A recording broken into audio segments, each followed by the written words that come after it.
today on Ag News Daily. The farmer has to enter every season optimistic.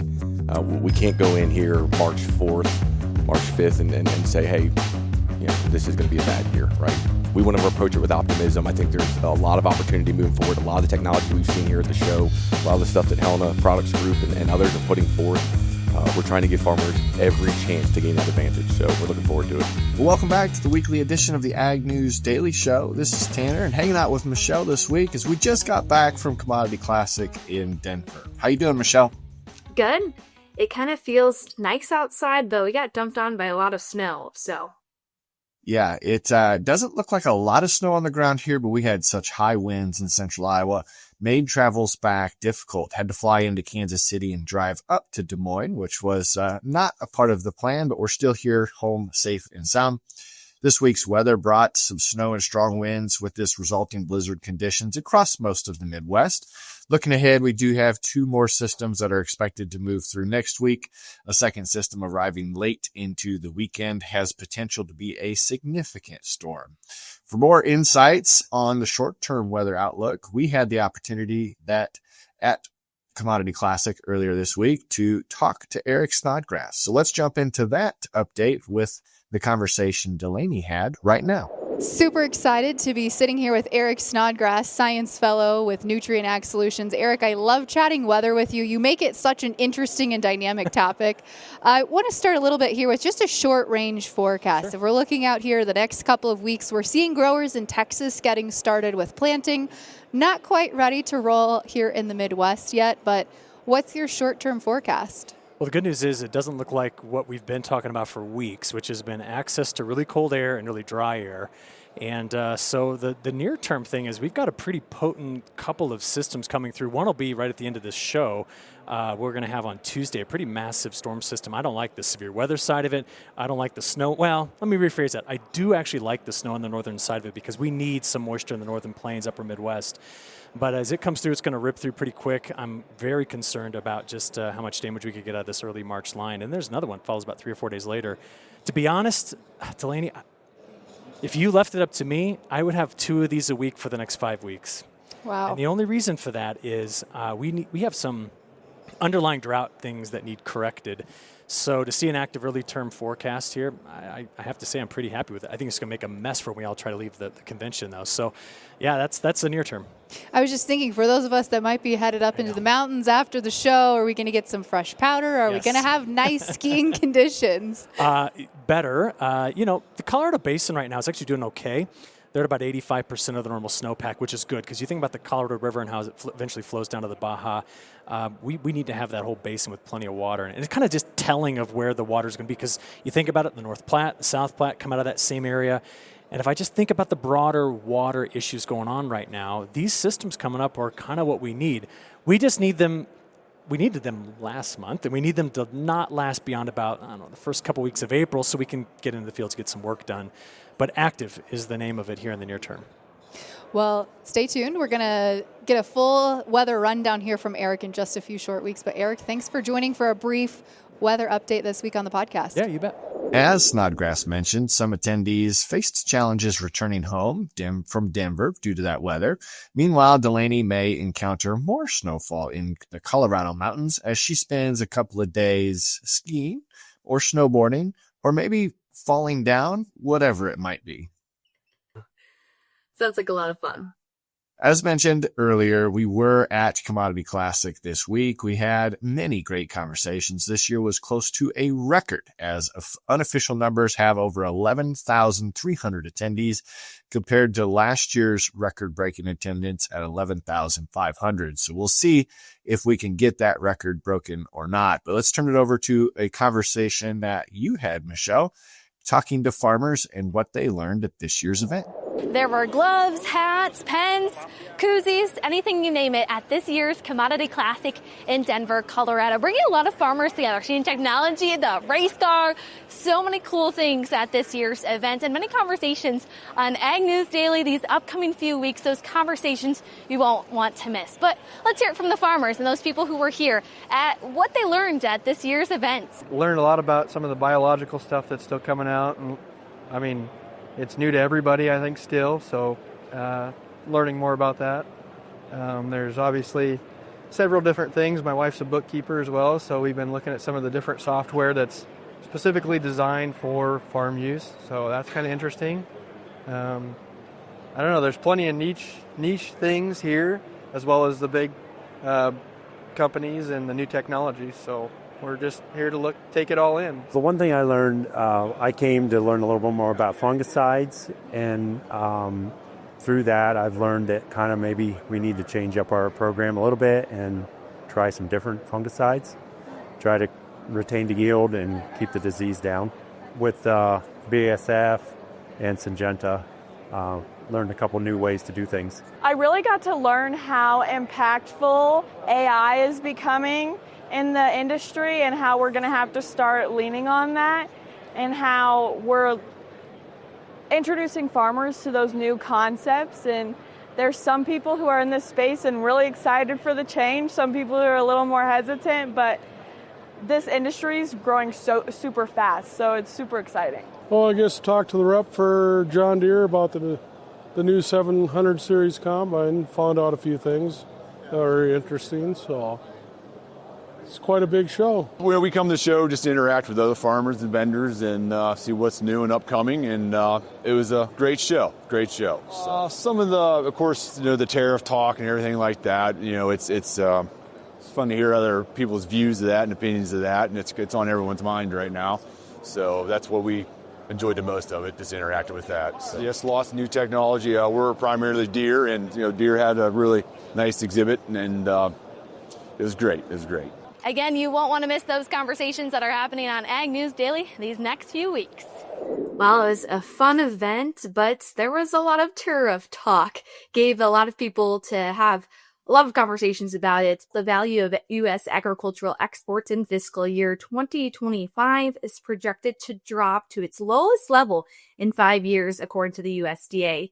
The agency estimates that total shipments this year will be valued at $170.5 billion, the lowest since 2020.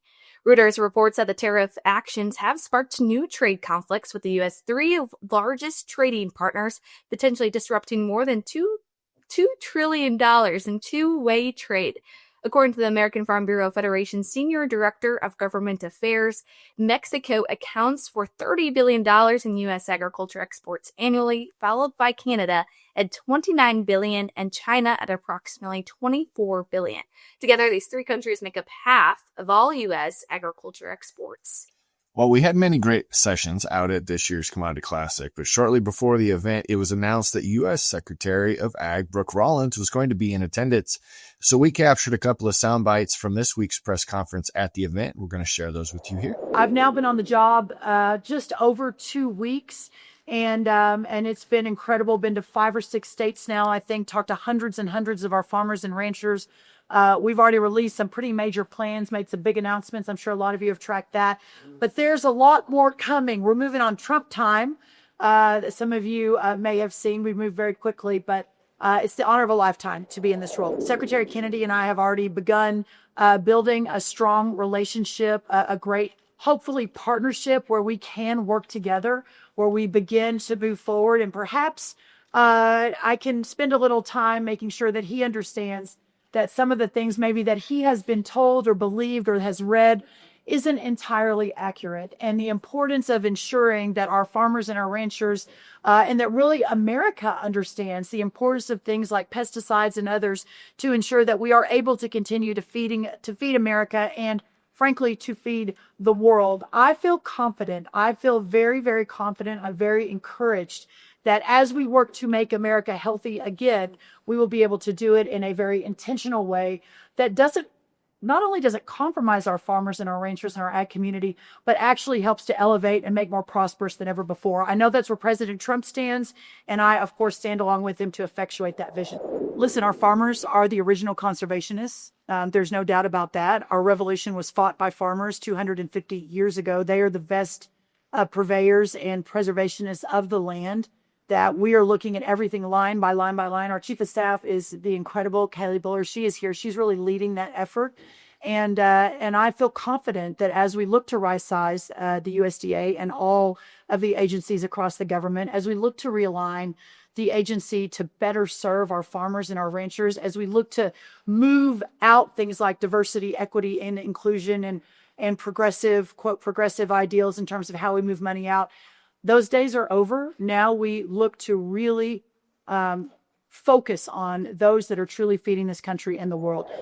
I think it is no surprise to anyone in this room that the pace at which President Trump is currently meeting with world leaders, some of those meetings go better than others, as we saw on Friday.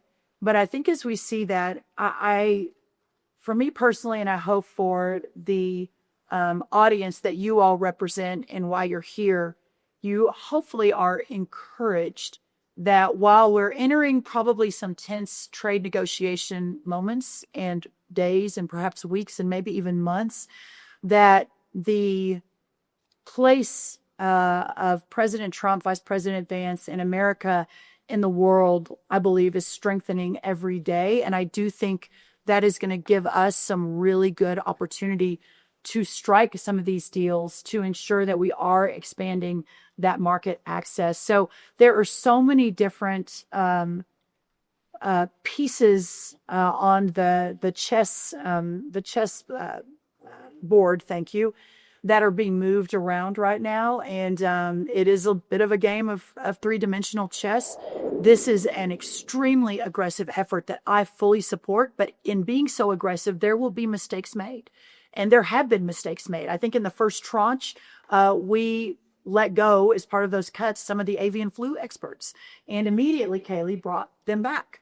And have done that. I was down at the Borlaug Institute in College Station on Friday, looking at all of their great researchers, and the three scientists that greeted me, some of the world's most renowned agriculture researchers that the Borlaug Institute and Texas A&M had recruited, were also given the pig slip. But within a few days or a week, they too were brought back. So that is, I think, a really important part of this as we're moving at Trump speed, that there will be some mistakes made and that we will fully take responsibility for it and recognize it when that happens. Well, when you're talking about the federal government, the U.S. Department of Agriculture has announced plans to terminate leases for 59 farm service agencies and natural resources conservation service offices as part of the cost-cutting initiative, according to the Department of Government Efficiency's website. The lease terminations will affect 36 NRCS offices, 13 FSA offices, and 11 rural housing service offices. Some of the closures will include state offices like Alaska and Kentucky, while others will impact county field offices. According to Dodge, the USDA expects the lease terminations to generate significant cost savings, including over $9.7 million from FSA state and county offices, more than $19.3 million from NRCS offices, and approximately $8.6 million from rural housing services offices. Dr. Amy Hagerman, an agricultural and food policy specialist with Oklahoma State University Extension, warns that these closures could lead to staffing shortages, making it more difficult to administer USDA programs efficiently. She stated, as we begin to lose USDA employees, this will create gaps across the state, making it harder to get programs out the door. We need to be conscious, she said, of that and patient with these offices while may suddenly find themselves short-staffed. So as those deadlines come up here, especially spring planting and the summer, connecting those dots with the programs that farmers are involved in, just watch out for that as you make those connections.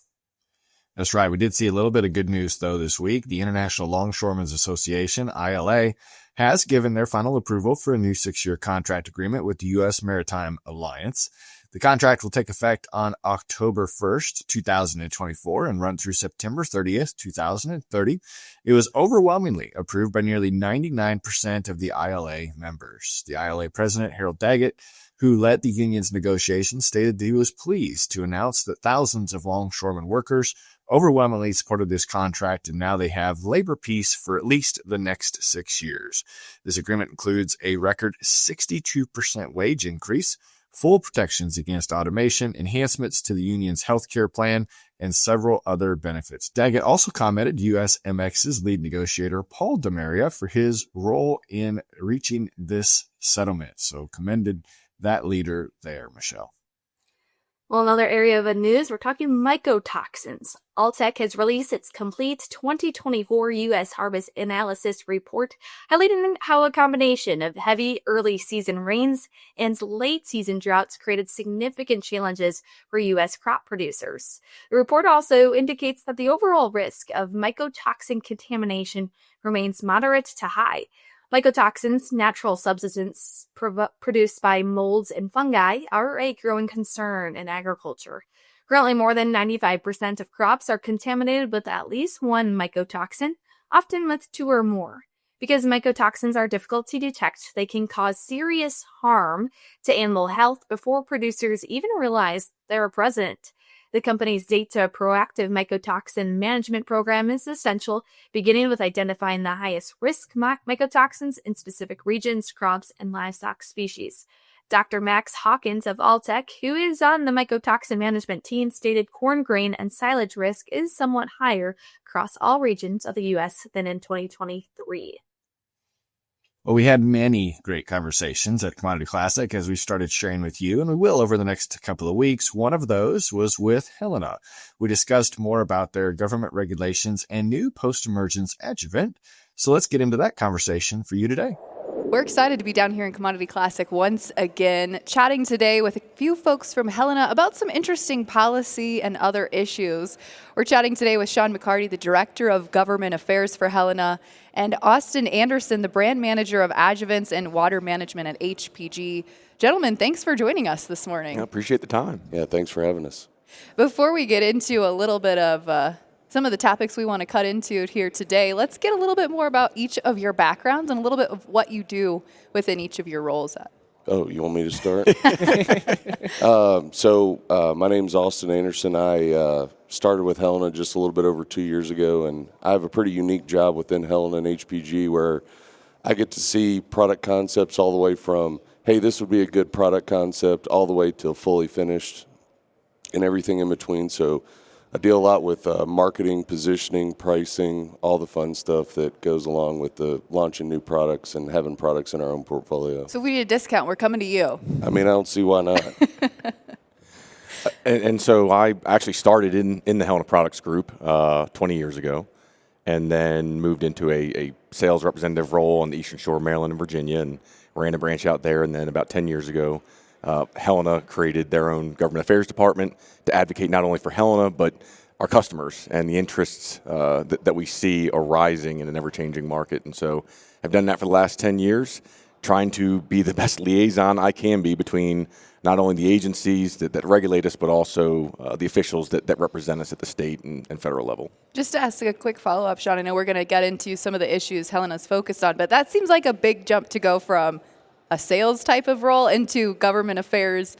How and why did you make that jump? I was a bit uncertain as to how it would go, but what you find is that policy and public policy and advocating for public policy isn't a whole lot different than calling on a farmer. That trust, that relationship isn't built in the first meeting. You've got to go up and down the driveway a bunch. You got to sit there and talk about everything that has nothing to do with farming for a while, talk about the schools and the weather and T-ball and all that. And after 4 or 5 meetings, you start to build that relationship, and then it's just a matter of selling the policy versus selling whatever fertilizer or seed or chemical. So it wasn't that big of a leap, but the travel surely kicked up a little bit. I just think it's funny that that's what you picked up on. I was listening to the introduction, trying to do the math in my head, and I go, there's no way he's old enough to have 4 good years of experience. He started when he was 15. It definitely had to be a child labor law issue. That's farming, right? We start early. That's right. So, Austin, as we're sitting here and having this conversation, you've got to experience Commodity Classic the last couple of days. When we get to talk to you, but our listeners also get to live vicariously through us at this event. As you're meeting growers and having other conversations, what's been top of their mind?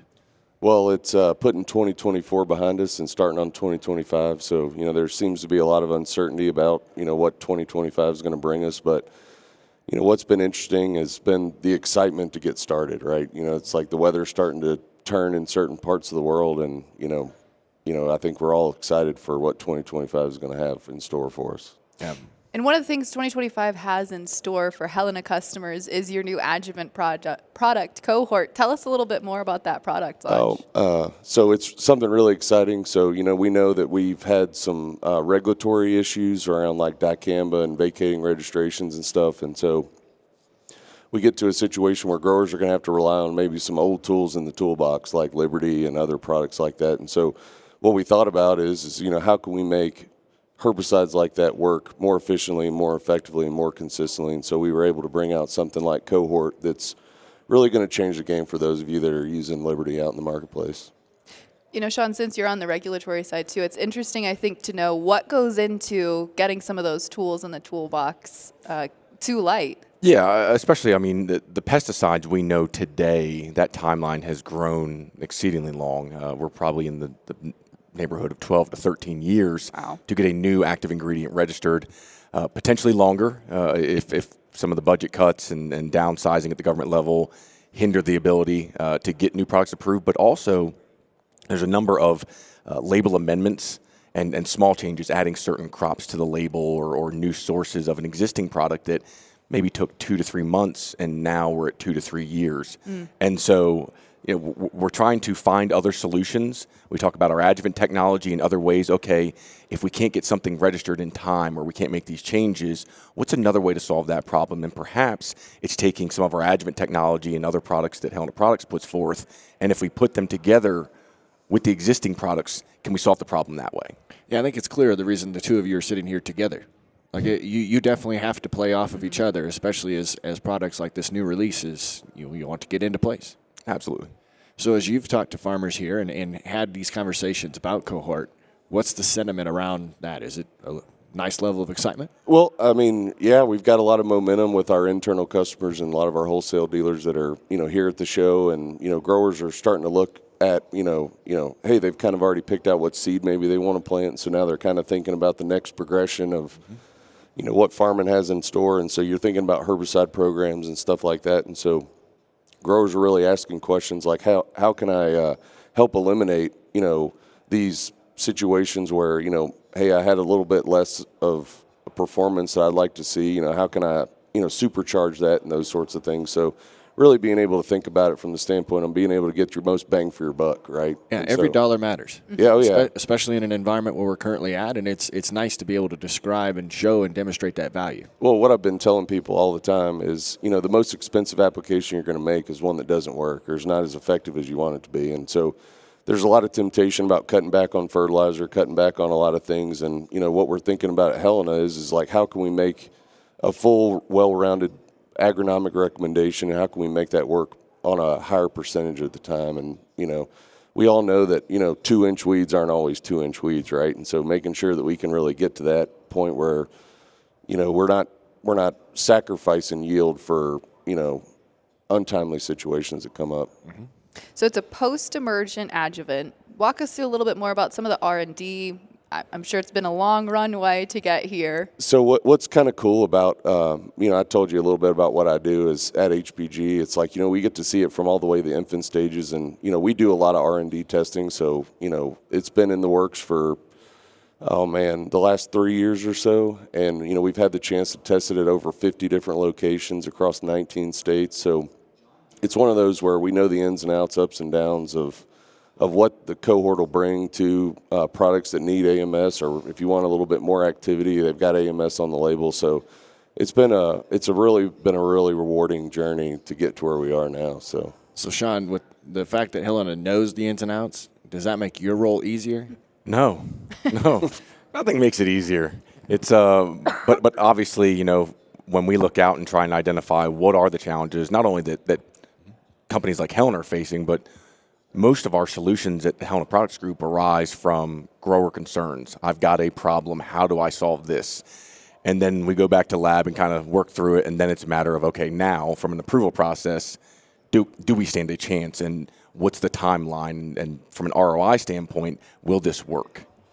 Yeah, I'm not sure if surprise is the right word, but when I saw Endangered Species Act on our list of things maybe to cover during this interview. I was a little taken aback, and I was, reading through, and I was like, okay, that's making more sense about how that is a relevant issue to Helena. But make that connection for our listeners. It's a relevant issue to the country. So the EPA is designed to protect the environment. Obviously, they regulate pesticides, which are designed to kill herbicides, or kill weeds, insects, diseases.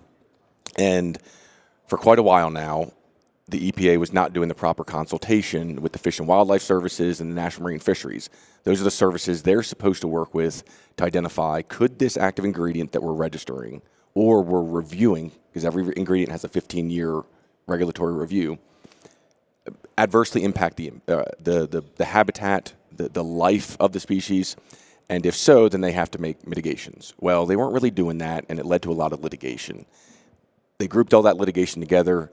They settled it in 2023, and the end result was the EPA came out with a work plan and said, okay, we're gonna develop these herbicide strategies, insecticide strategies for what registrants of materials and growers or users can do to eliminate most of the opportunity, the chance for an unintended take or jeopardizing a species. So the end result is labels moving forward. We've got one product out there today.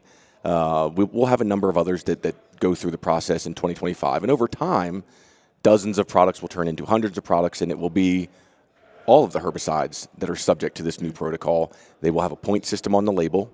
Now, they may not have any. They could have 3, 6, 9 points. They will also have increased wind or drift and buffer mitigations, whether that's by ground or air. And finally, they'll have a pesticide use limitation area. So they'll have to go online to the EPA's Bulletins Live 2 website within 6 months of the application, type in the registration number, the EPA registration number for that herbicide, and see, am I farming? Is any of my ground in one of these polygons that has been created through the mapping work with EPA and USDA and others to say, okay, here's the area of concern for a species. We need to add additional mitigations to the application, whether that's calendar or use rate. So most farmers, most users will be able to get to that point system. Much of the country will have some default 2 to 3 points just based on their geography and topography.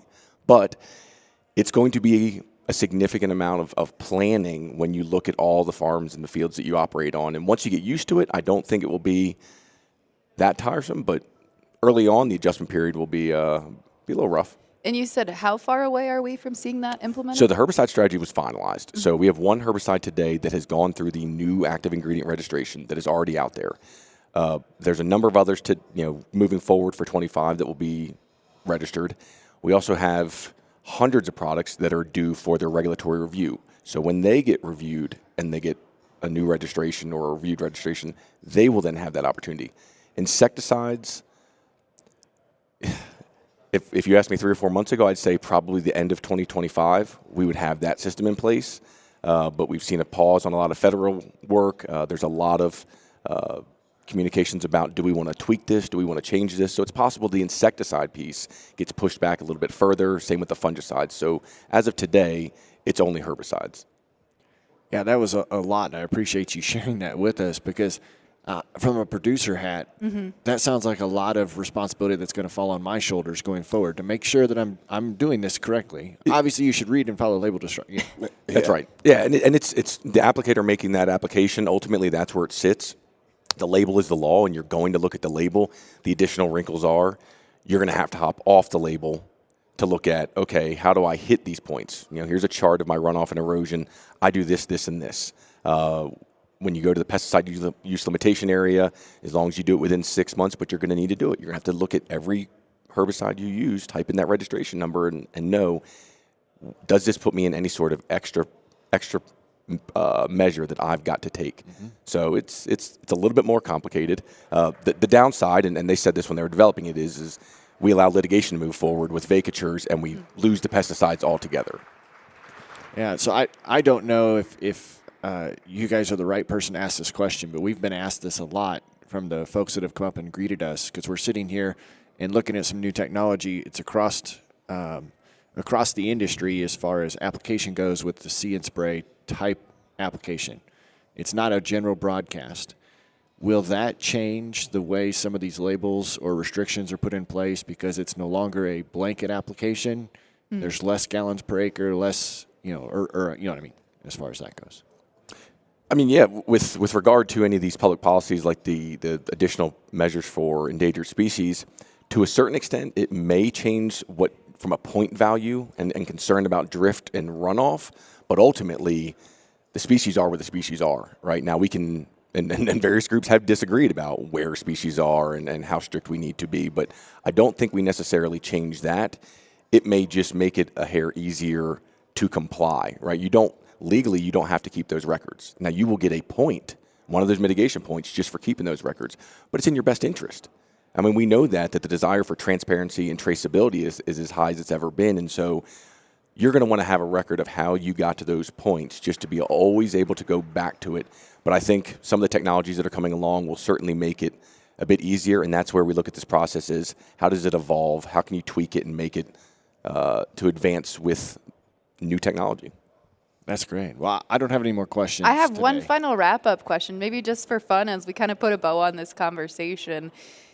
Either what are you most excited about here for 2025 or what are you most focused on? Oh my gosh. As we're always getting started to the year, it's like, hey, what's going to happen?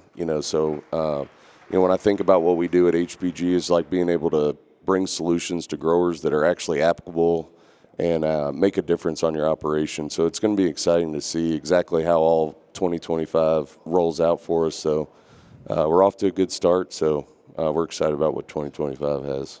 And I think 2024 was a challenging year, and I think we have to approach 25 with optimism. We know that we may see some reduced pressures. There may be some benefits to the new administration coming in, and some of the aid that's going out to the farmer community. Definitely some other things going on that we sit there and go, how are we going to address those? But I think the farmer has to enter every season optimistic. We can't go in here March 4th, March 5th and say, hey, this is going to be a bad year, right? We want to approach it with optimism. I think there's a lot of opportunity moving forward. A lot of the technology we've seen here at the show, a lot of the stuff that Helena Products Group and others are putting forth, we're trying to give farmers every chance to gain that advantage. So we're looking forward to it. Well, gentlemen, it's been a pleasure. Appreciate you sitting down here, getting out of bed bright and early to come and talk to us. If our listeners want to learn more or potentially connect with you, how best do they do that? Well, you could always come to one of our local stores in your area or visit helenaagri.com. Very great. Thank you again. Awesome. Thank you. Tanner, I know we keep talking about that. We had a lot of conversations at Commodity Classic, but we sure did. We're excited to share those as these next few weeks. But as we look at the fertilizer markets, tell me more. Yeah, the tariff war has had a major focus on our markets this week, as we discussed earlier.